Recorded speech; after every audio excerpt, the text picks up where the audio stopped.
सुन पा रहे हो वे सब लोग? Good evening sir. मेरी आवाज पहुंच रही है? Yes sir. आज तो प्रॉब्लम डिस्कशन करना होगा ना तुम्हें।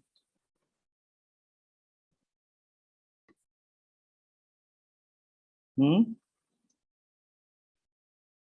हेलो। कल करने तो अभी थोड़े रह रहे हैं। कितने कहाँ तक पहुंच गए तुम लोग? 30 तक। तो जो 30 तक डाउट है वो करा दूंगा मैं।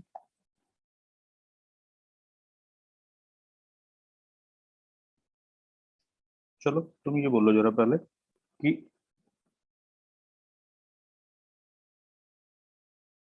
1 से और 10 के बीच में कौन कौन से डाउट हैं ये बता दो।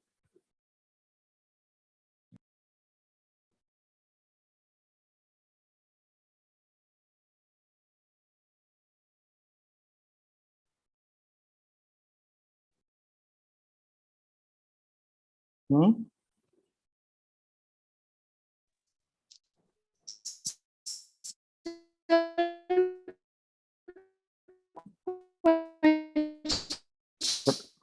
रिया तुम्हारा सिग्नल क्लियर नहीं है। लो रिया।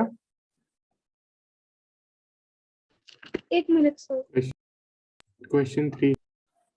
1 से 10 के बीच में मुझे जरा एक बार डाउट्स बोल दो कौन कौन से हैं पहले। 3 और 8 है सर मेरा। 3 है फिर 8 है, इसके बीच में कोई हो तो वो बता दो।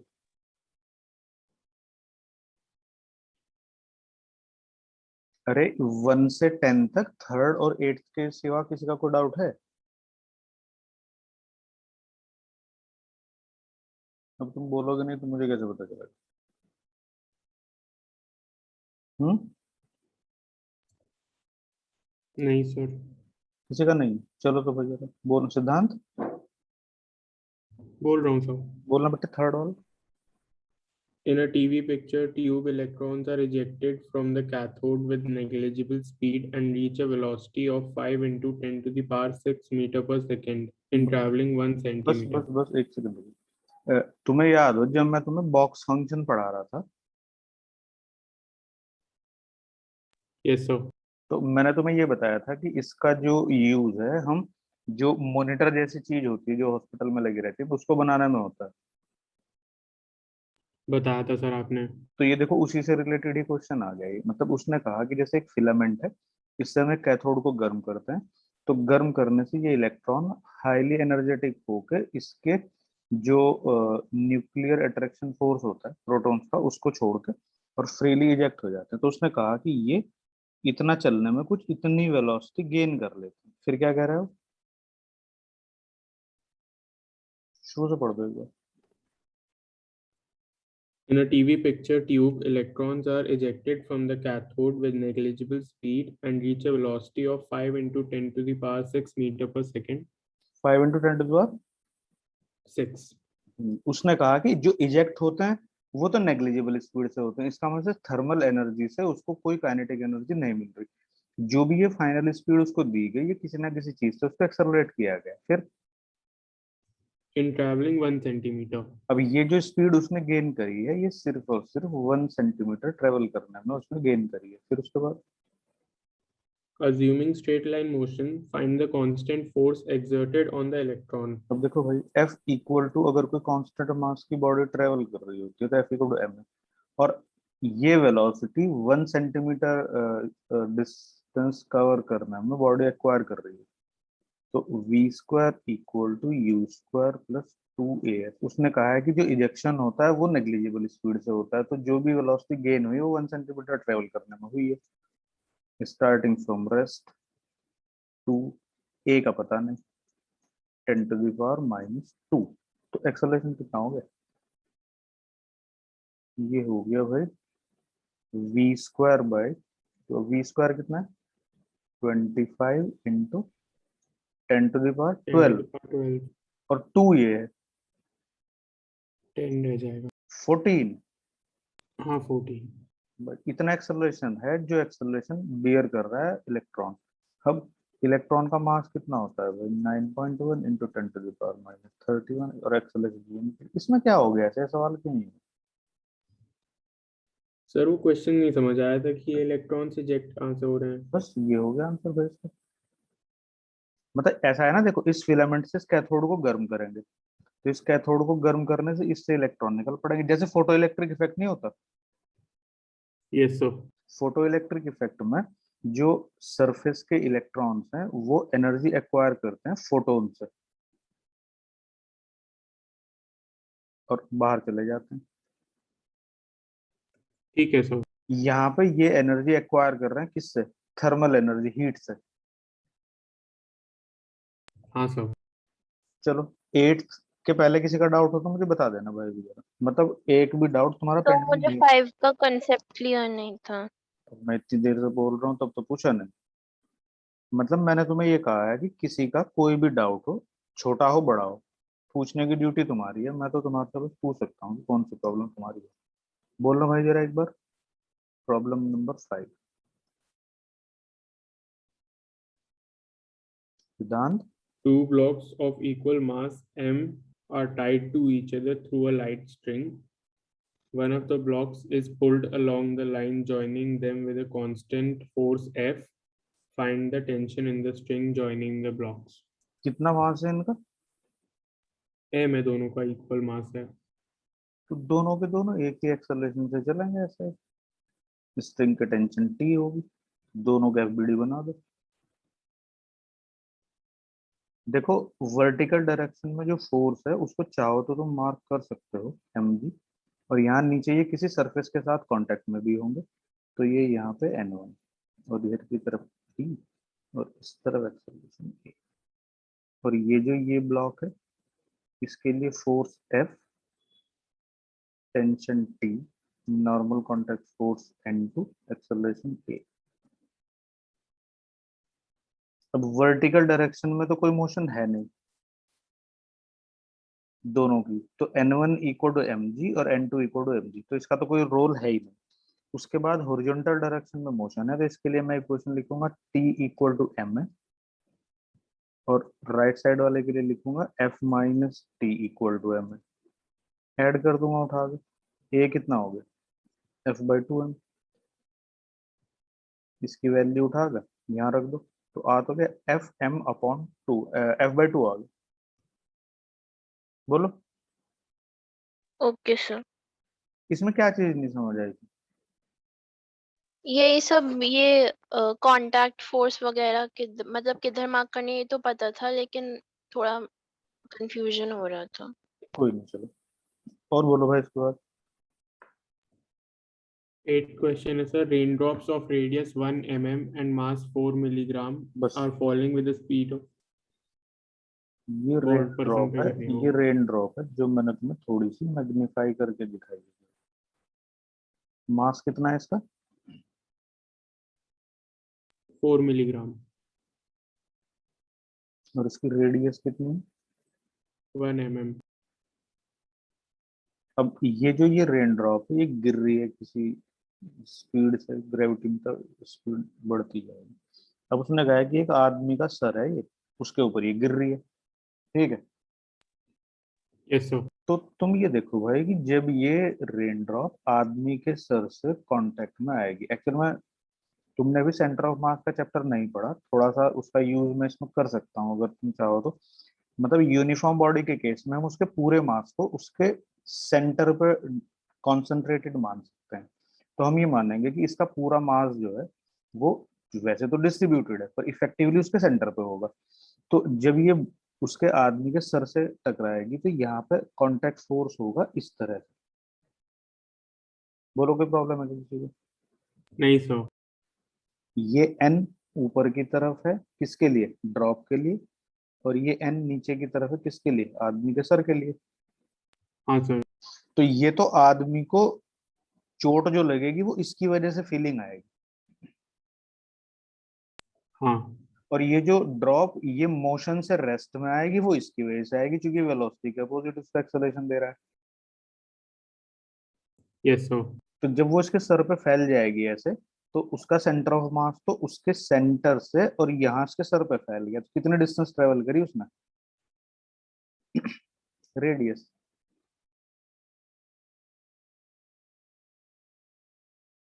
Final velocity 0, initial velocity u वो दी है, प्लस 2, वेलोसिटी के अपोजिट है acceleration n/m into S, S हो गया r। पहले ये बता दो जरा यहाँ तक का क्लियर है या नहीं? है सर। ये मैंने एक्सेलरेशन को n/m क्यों लिखा है? क्योंकि न्यूटन सेकंड लॉ से F इक्वल टू ma होता है। यहाँ पे जो फोर्स उसको रिटार्ड कर रहा है, हाँ कॉन्टैक्ट फोर्स ही तो है वो।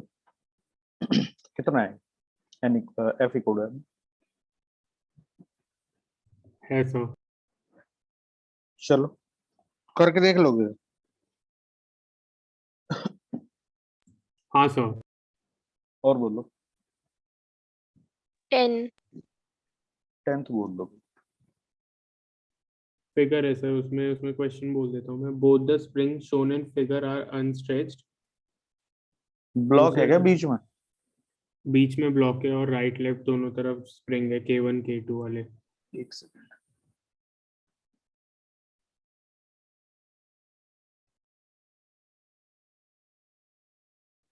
ऐसा है। हाँ सर। yes मास कितना है? M। ये स्प्रिंग कितना स्प्रिंग कांस्टेंट का है? लेफ्ट वाला K1, राइट वाला K2। ठीक है फिर।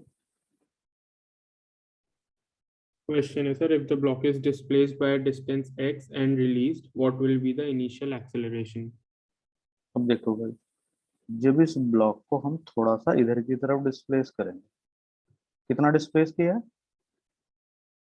X। x। तो ये जो राइट वाला ब्लॉक है, राइट वाला स्प्रिंग है, ये कंप्रेस्ड है। हाँ सर। तो ये हुक्स लॉ से इसको इधर की तरफ फोर्स देगा कितना? K2x। K2x। ये लेफ्ट वाला स्प्रिंग एलोंगेटेड है, ये इसको इधर की तरफ फोर्स देगा कितना?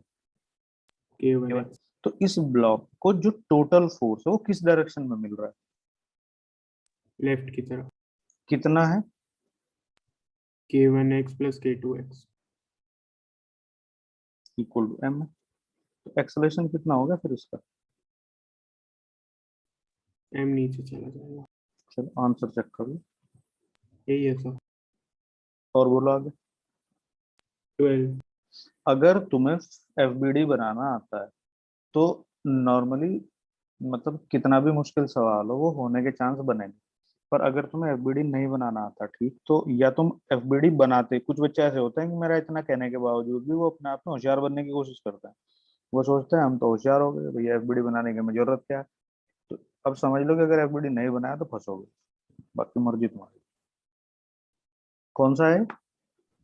So question 11. 11 से पहले तो नहीं है किसी का? नहीं सर। चलो बोल दो फिर।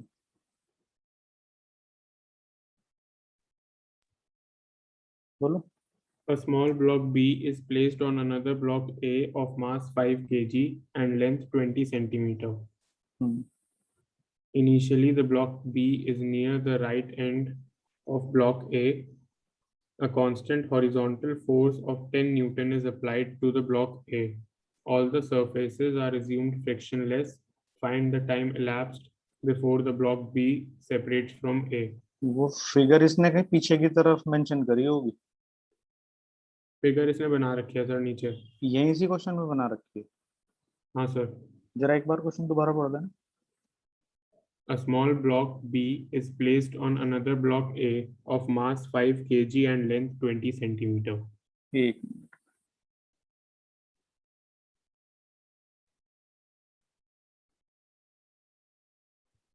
ऐसा ही इसके तो है, सर बिल्कुल राइट पे है ब्लॉक बी, इसके ऊपर छोटा सा। बना रहा हूँ ये। Yes sir. ये कितने किलोग्राम का है? ये ऊपर वाला So ब्लॉक given कुछ दिया ऊपर नहीं है। वाले का नहीं पता सर, नीचे ए ब्लॉक है जो उसका 5 kg है मास। ए कौन सा है? नीचे बड़ा वाला। इसका 5 kg, लेंथ और कितनी है? 20 सेंटीमीटर। एक बार क्वेश्चन शुरू से पढ़ दो भैया। A small block B is placed on another block A of mass 5 kg and length 20 centimeter. Initially, the block B is near the right end of block A. A constant horizontal force of 10 Newton is applied to the block A. All the surfaces are assumed frictionless. बस इस बात पे focus करो, कहीं पे भी friction नहीं। हाँ सर। अब देखो ध्यान से, अगर इनके बीच में फ्रिक्शन होता तो इन दोनों ब्लॉक्स की कनेक्टिविटी ऐसे रहती जैसे इनको स्ट्रिंग से अटैच कर दिया। साथ साथ चलते हैं। फोर्स लगाता मैं इस पे और ये इसको भी साथ में कैरी करता। हाँ सर। अब भाई ये तो ऐसे हैं बेचारे कि जैसे एक दूसरे से इंडिपेंडेंट रखे हैं, तो इनर्शिया की वजह से फोर्स लगाऊंगा इस पे तो ये तो यहीं रखा रहेगा, मोशन में कौन आएगा? सिर्फ ये। हाँ सर। इस तरह से निकल जाएगा इसके नीचे से। हाँ सर। नहीं समझ आया? आ गया सर। तो ये बता दो कि जो लोअर ब्लॉक है उसका एक्सेलरेशन कितना है?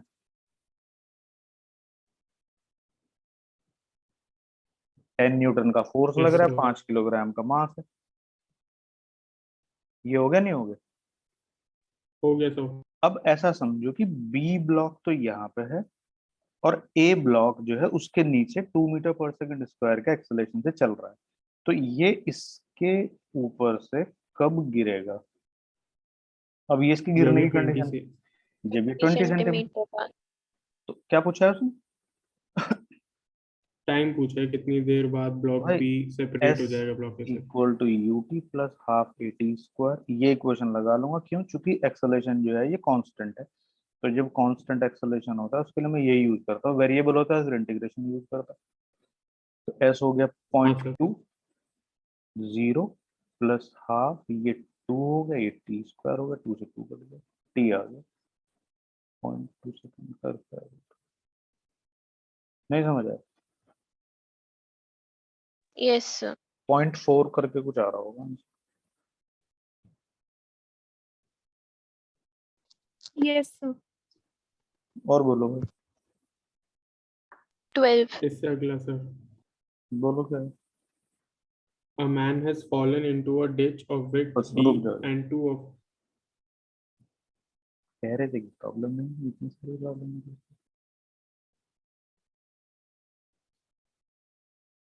ये प्रॉब्लम अभी मैं करा रहा हूँ इससे ना हमें काफी कुछ सीखने को भी मिलता है। मतलब फिजिक्स इसलिए अच्छी है क्योंकि लाइफ में बहुत सारी चीजें सिखाती है। अगर तुम कहीं किसी प्रॉब्लम में फंस जाओ तो कैसे काम करेंगे, उसका साइंटिफिक लॉजिक क्या है।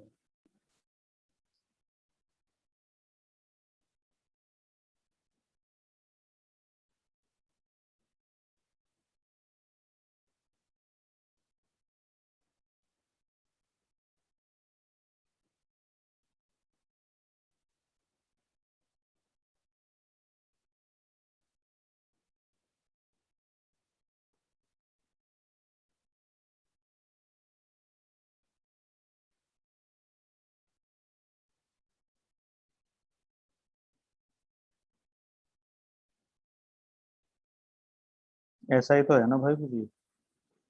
yes sir। यहाँ पे एक आदमी बैठा रखा है, इन्होंने इनका जो दोस्त था भाई वो गड्ढे में गिर गया था, उसमें खींच रहे हैं ऊपर की तरफ। ठीक है। yes sir ऐसे ही। अब ये कह क्या रहे हैं भाई साहब? ये कह रहे हैं यूं कि इनका एक दोस्त गड्ढे में गिर गया यहाँ पे, तो जब उसको इक्वल फोर्स लगा के खींचा जा रहा है। देखना ये बात ध्यान से समझना कि इक्वल फोर्स किस लिए कह रहे हैं, क्योंकि जैसे जो रस्सी है ये दो, भाई मान लो उसके नीचे कोई प्लेटफॉर्म है, उस पर इसको बैठा रखा है हुक्स में डाल के रस्सी को। तो अगर ये दोनों फोर्स इक्वल होंगे तो जितना एक्सेलरेशन इस बॉडी का होगा उतना इस पार्ट का होगा, तो ये फ्लैट ऊपर आएगी। पर अगर इसको ज्यादा जोर से खींच लेंगे, इसको स्लो खींचेंगे, तो आदमी बेचारा ऐसे के बजाय थोड़ी देर में तुम्हें ऐसे दिखेगा। हाँ सर सीट टेढ़ी हो जाएगी उसकी। हाँ, तो इसलिए इक्वल फोर्सेस से उसको ये पुल कर रहे हैं। उसने कहा as the man in the ditch comes out force applied by his friends must increase. जो ये फोर्स अप्लाई कर रहे हैं इनको ये फोर्स इंक्रीज करना पड़ेगा जैसे जैसे ये आदमी बाहर आ रहा है। तो अब देखो क्या होगा कि हम ये मान लें कि किसी भी मोमेंट पे एक ऐसी सिचुएशन है कि जब ये स्प्रिंग्स जो है दोनों ये वर्टिकल से थीटा एंगल बना रही हाँ है। सर। तो ये जो एफ फोर्स है ये in the form of tension पूरी स्ट्रिंग में यही तो होगा भाई, टेंशन यही होगी अप्लाइड फोर्स के इक्वल, ये मैं पहले ही पढ़ चुके थे। Yes sir. और इस आदमी को पुल करना है ऊपर की तरफ, तो कांस्टेंट वेलोसिटी से पुल कर सकता है, एक्सेलरेट करके पुल करने की जरूरत क्या है। इसने यही तो कहा है कि भाई यस मुझे सर। बाहर खींच लो, उसने ये कोई कहा है कि मुझे एक्सेलरेट करके खींचो, क्योंकि अगर एक्सेलरेट करके खींचेंगे तो ज्यादा फोर्स लगाना पड़ेगा और फिर एक्सेलरेशन से उसकी वेलोसिटी बढ़ जाएगी, तो यहाँ लाके फिर रोकेगा और पता चला कि ऊपर आते टाइम ऐसे उछल गया हवा में। हाँ सर। तो इसलिए धीरे धीरे ऊपर लाएंगे तो वेलोसिटी कैसी रखेंगे उसकी। कांस्टेंट। तो इस स्ट्रिंग में tension through out applied force के इक्वल ही होगी। एग्री हो ना इस बात से? Yes sir. भाई इस आदमी का एफबीडी बना लो। ये आदमी का वेट है mg, w लिख दूं।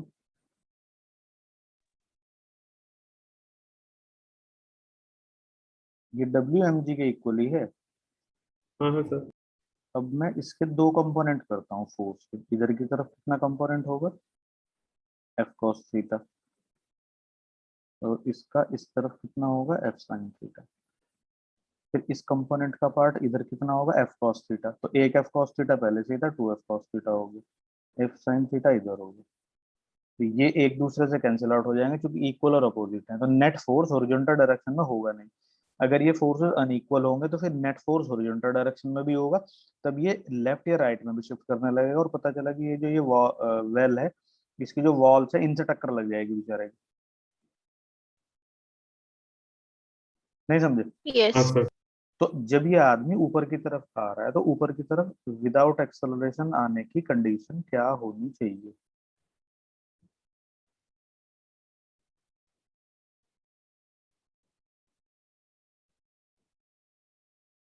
बोलो, ये बात समझ आई नहीं?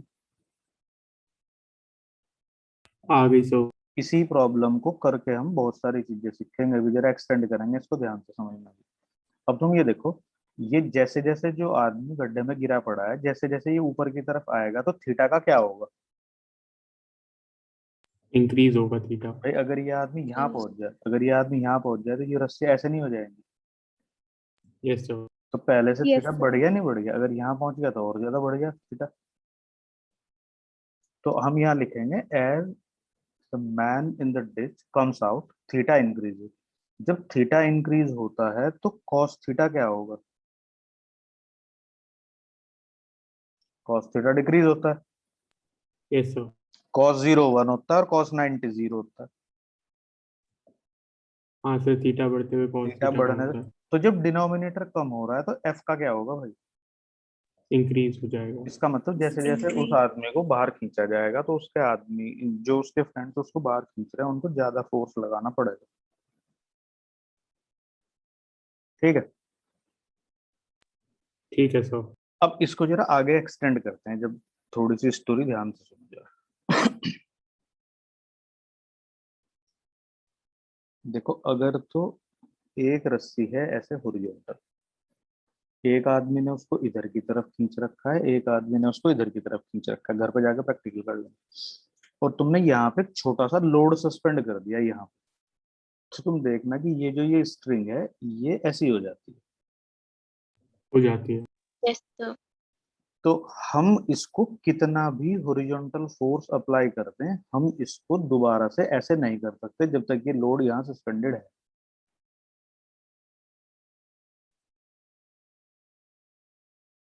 समझ गए? जब तक ये लोड यहाँ सस्पेंडेड है हम यहाँ पे कितना ही फोर्स अप्लाई कर लें ये स्ट्रिंग हॉरिजॉन्टल नहीं हो सकती।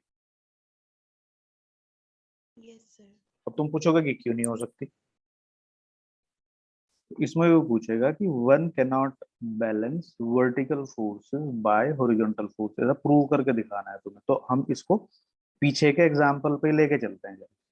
तुम इस फिगर को इमेजिन करो कि अगर ये आदमी बिल्कुल यहाँ पहुंच जाए तो ये रस्सी कैसी हो जाएगी? अगर ये आदमी Straight. अगर ये आदमी है ये इस लेवल पे पहुंच जाएगा यहाँ, तो ये रस्सी कैसी हो जाएगी? Straight हो स्ट्रेट। जाएगी वो। और उस केस में ये थीटा कितना हो जाएगा? 0 नहीं, थीटा हो जाएगा 90। 90 डिग्री। थीटा 90 नहीं होगा। हो जाएगा तो जब थीटा 90 होगा तो cos 90 जीरो हो जाएगा। तो जब डिनोमिनेटर जीरो होगा तो f कितना होगा? इनफाइनाइट। इसका मतलब इस आदमी के वेट को इस फोर्सेस से अगर बैलेंस करना है तो इन आदमियों को उस पर इनफाइनाइट फोर्स लगाना पड़ेगा। Yes sir. अब ये बताओ कि क्या कोई स्ट्रिंग इस दुनिया में ऐसी बनी है जो इनफाइनाइट अमाउंट का फोर्स बियर करे? No sir. ना उससे पहले स्ट्रिंग बियर कर पाएगी ना वो दे हाँ, पाएंगे इतना। उससे पहले रस्सी टूट जाएगी। अब भाई तुमने देखा होगा कि जैसे जो खंभों पे इलेक्ट्रिक वायर नहीं होते, इलेक्ट्रिक पोल्स पे, यस सर। तो वो भी ना तुमने देखा होगा ऐसे नहीं होते, हाँ सर। वो भी इस तरह के होते हैं। यस सर, ऐसे ही होता है। पतंग उड़ाई हो कभी तो पतंग की जो कॉर्ड है वो भी ऐसे नहीं होती, वो भी कर्व में ही होते हैं सर। वो भी ऐसे ही होती है। उसका रीजन यही है भाई कि ये हमेशा जब तक वेट रहेगा, तो ये बात ध्यान रख लेना तुम लोग कि अगर तो कहीं पे भी कोई चेन कोई स्ट्रिंग किसी दो फिक्स सपोर्ट से लटका रखी है ऐसे, वो कह देगा कि a chain is tied with the two supports. तो तुम ये बात एकदम समझ जाना कि वो चेन ऐसे रुकेगी। आखिर में आके तो यहाँ पे अगर फोर्स होगा तो कर्व्ड स्ट्रिंग के ऊपर मैंने फोर्स तुम्हें बताया था टेंजेंशियल मार्क करते हैं, तो हमें ऐसे मार्क करना पड़ेगा कुछ ऐसे। इसके ऊपर ठीक है सर। बहुत अच्छे अच्छे क्वेश्चंस हैं जो अभी फिलहाल तुम्हारे से होने जाने वाले हैं नहीं, तो मतलब मैं तुम्हें बाद में इसमें जब थोड़ा सा ये चैप्टर कंप्लीट हो जाएंगे दोनों, तो मैं तुम्हें असाइनमेंट दे दूंगा एक ऑब्जेक्टिव क्वेश्चन का, उसमें बहुत अच्छी सीट। ठीक है भाई, ठीक है सर। समझ आ रहा है ना इसको किस तरह से हम समझने की कोशिश करेंगे? हाँ सर। यस। चलो आगे बढ़ो। हाँ, नाइनटीन। उसने ये कहा है कि find out this force when person in the ditch is at a distance या एट अ डेप्थ h। ये कुछ दिया है उसने, ये डिस्टेंस यहाँ से यहाँ तक की d दे रखी है, तो उस टाइम पे बस तुम्हें cos थीटा की वैल्यू रखनी है, ये हाइपोटेन्यूज निकाल लेना, ये d/2 है, ये ऐसे वैल्यू रख लेना, आंसर है। कर लोगे? हाँ सर, ट्राई कर लेंगे। और बोलो आगे। 19। 19। 19 बोलो भाई। The force of buoyancy exerted by the बस atmosphere रुको, on the balloon। देखो ये है एक बलून, मतलब तुम ऐसा करा करो ना कि क्वेश्चंस कुछ कई कई बार पढ़ने की कोशिश करा करो, अगर तुम्हारे से नहीं होता हो बार बार पढ़ो उसे, बार बार पढ़ के उसके बारे में सोचो। उसने कहा है कि हमारे पास एक बलून है। अब मैंने तुम्हें ये केसेस पहले भी बताए थे कि भाई सराउंडिंग में हम कोई भी चीज रखते हैं उसके ऊपर बाइंड फोर्स लगता है जिसकी value weight of medium displace के इक्वल होती है। हाँ सर, बताया था। तो बलून के लिए मीडियम कौन है? एयर। तो ये कितना वेट एयर। एयर का डिस्प्लेस करेगा उतना ही इसके ऊपर बाइंड फोर्स लगेगा। उसने कहा कि on a balloon there is a buoyant force which is constant in magnitude। कुछ ऐसा वर्ड यूज करा होगा उसमें, देखना जरा। Which is in the upward direction and remains constant। हाँ देखो, Yes. जो बाइंड फोर्स है वो चेंज नहीं हो रहा, बस बी है और अपवर्ड डायरेक्शन में मार्क कर दिया, तो जितना उसने इन्फॉर्मेशन अभी तक दिया वो हमने मार्क कर दिया। Yes sir। चलो बोलो, शुरू से बोल दो एक बार। The force of buoyancy exerted by the atmosphere on a balloon is B in the upward direction and remains constant। The force of air resistance on the balloon acts opposite to the direction of velocity and is proportional to it। ठीक The है। balloon carries a mass m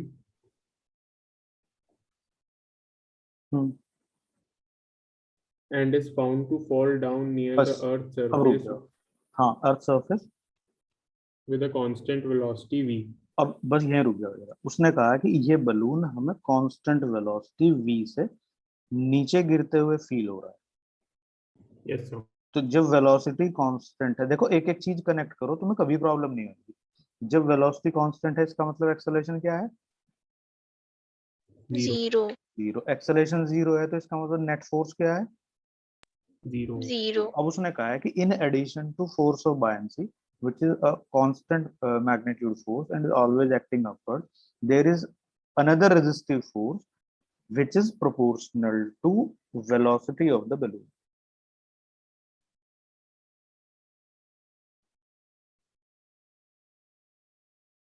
ये resistance force है, इसको मैं are से denote कर रहा हूँ, ये इतना है भाई।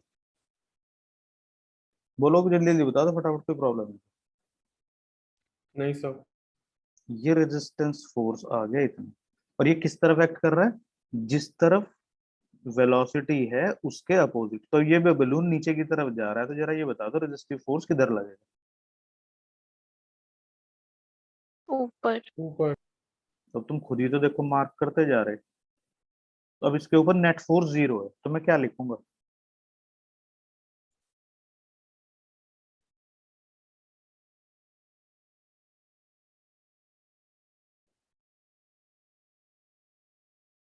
बताना जरा, किसी को कोई डाउट है क्या? नहीं सर। अब उसने पूछा है कि how much mass we should remove from the balloon so that it starts rising up with same velocity. Yes sir. तो भाई अब इससे इन्होंने क्या करा कि बेचारे से कुछ मास इन्होंने इससे कम कर दिया, तो ये इसका मास रह गया m minus capital M g। Small m गिरा दिया इससे, बाइंड फोर्स हाँ तो सर। फिर भी ऊपर की तरफ ही लग रहा है। अब ये ऊपर की तरफ जा रहा है, तो अब रेजिस्टिव फोर्स किधर लगेगा? Opposite direction. अब क्या लिखूं मैं? B equal to R plus B equal to lambda V plus M minus mg। बोलो भाई, कोई डाउट है? नहीं सर। अब इन दोनों इक्वेशन को सॉल्व करना है, तो इन दोनों इक्वेशन को सॉल्व करना, तो भैया लेमडा V और लेमडा V अगर मैं दोनों को जोड़ दूं ना तो कट जाएगा। तो कितना हो गया? हाँ सर। ये हो गया 2B इक्वल टू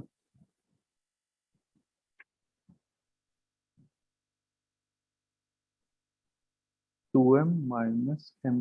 यही तो आया शायद।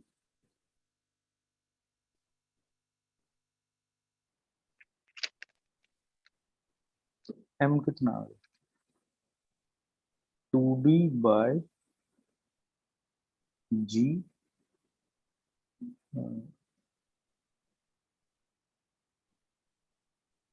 M कितना आ गया भाई? ये आ गया 2M माइनस। चेक करना जरा आंसर। यही है सर। Yes sir. बोलो समझ नहीं आया क्या? आ गया। आ गया सर। मतलब तुम्हें ये बात नहीं दिखाई दे रही कि मतलब क्वेश्चन ना अगर कॉन्सेप्ट क्लियर है तो कितने छोटे छोटे हैं, फटाफट फटाफट हो जाए। वो हाँ वेलोसिटी सर। कांस्टेंट, तो वो फोर्स का मैं कंफ्यूज हो गई नहीं थी नहीं, बाकी मैं तो। तुम्हें ये नहीं कह रहा कि तुमने मेरे से प्रॉब्लम क्यों पूछ ली, मतलब मैं इस बात को कह नहीं रहा हूँ। मैं तो तुम्हारे सिर्फ ये कह रहा हूँ कि अगर हमने चीजें ठीक से पढ़ी है तो मतलब चीजों को डील करना आसान है। Yes sir. मैं तो सिर्फ तुम्हारे से ये कह रहा हूँ, नहीं तो बहुत सी दफे ऐसा होता है कि तुम पढ़ते रहो, तुम्हें प्रॉब्लम तब भी समझ नहीं आती, कितना ही पढ़ लो तुम तो। और कितने बचे हैं भाई? सर इसके जैसी एक और थी, उसको एक बार ट्राई कर लेंगे और उसके बाद एक और और, उसमें मेरे दो ख्याल और है। से सैंड बैग है वाटर वो। के अंदर है। हम्म। हाँ सर, वो सैंड वाला। हाँ तो वो सेम सा ही है बिल्कुल, उसको इसी पैटर्न पे करके देखना एक बार। यस।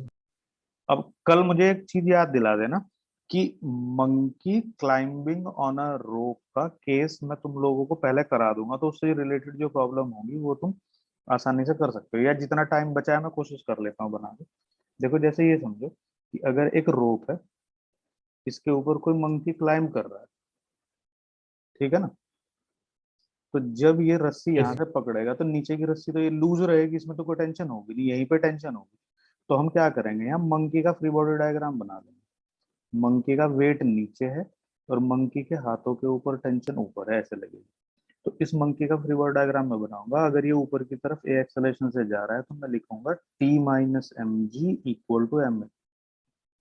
तो इस केस में टेंशन हो जाएगी M G plus A, monkey के वेट से ज्यादा हो जाएगी अगर वो रस्सी से लटक के ऊपर की तरफ एक्सेलरेट होता है। समझ गए ना भाई? यस और Yes, अगर sir. और अगर वो थोड़ा नीचे की तरफ एक्सेलरेट होता है तब मैं इक्वेशन लिखूंगा M G minus T equal to M. यहाँ टेंशन हो जाएगी एम जी माइनस ए। ऐसे केस में जब वो नीचे की तरफ एक्सेलरेट करता है, मतलब थोड़ा अपने हाथों को लूज कर देता है, तो स्ट्रिंग में जो टेंशन होगी वो उसके वेट से थोड़ी कम होगी। समझ रहे हो? Yes, sir. अब हम यहाँ पे भाई दो मंकी भी लटका सकते हैं। ये एक का मास m1 एक का m2, तो यहाँ की स्ट्रिंग जो है इसमें टेंशन T1 होगी, इसमें T2 होगी, और जो इसके हाथों के नीचे की स्ट्रिंग है ये लूज होगी, इसमें तो टेंशन होगी नहीं। तो हम इस मंकी का एफबीडी अलग बनाएंगे, इसका अलग बनाएंगे। तो उसमें तुम्हें ये ध्यान रखना कि ये जो ये वाला मंकी है ऊपर वाला, इस पर दो फोर्सेज लगेंगे। ऊपर की जो स्ट्रिंग है इसकी टेंशन ऊपर लगेगी T2, और नीचे वाली जो ये वाली स्ट्रिंग है ये नीचे की तरफ टेंशन लगाएगी उसके हाथों पर नीचे को T2 T1, और उसका वेट भी लगेगा m1 जी। तो अब इसमें अगर ये ऊपर की तरफ जा रहे हैं तो एक्सेलरेशन मुझे नेट फोर्स ऊपर के हिसाब से लेना है। दोनों ऊपर जा रहे हैं, दोनों नीचे जा रहे हैं, एक ऊपर जा रहा है एक नीचे जा रहा है, तो इसके तीन चार केस बन सकते हैं। बेसिकली काम हाँ क्या सर। करना है, काम क्या करना है, एफबीडी ही बनाना है। नहीं समझे? हाँ सर, एक बार ट्राई कर यस लेंगे। इन क्वेश्चन में हाँ, दिक्कत आ रही थी, तो दो क्वेश्चन है तो सर। तुम इसको ऐसा करना कि देखो मैंने तुम्हें हिंट दे दिया, थोड़ा घर जाके दिमाग मारना है इसमें। अगर तुम्हारे से हो जाता है तो बहुत अच्छा है, नहीं होता तो फिर मुझे कल आके बता देना, मैं तुम्हें बता ठीक है सर। दूँ। एफबीडी बनाना है, नेट फोर्स मार्क करना है, और एक्सेलरेशन की डायरेक्शन में नेट फोर्स लिखना है। अगर ये ऊपर की तरफ जा रहा है तो नेट फोर्स ऊपर होगा, नीचे आ रहा है तो नेट फोर्स नीचे होगा। ठीक है सर। तो यहाँ पे कितने केस हो सकते हैं भाई? दोनों ऊपर दोनों नीचे, ये ऊपर जा रहा है ये नीचे जा रहा है, और ये ऊपर जा रहा है ये नीचे जा रहा है, तो यहाँ चार केस बन सकते हैं।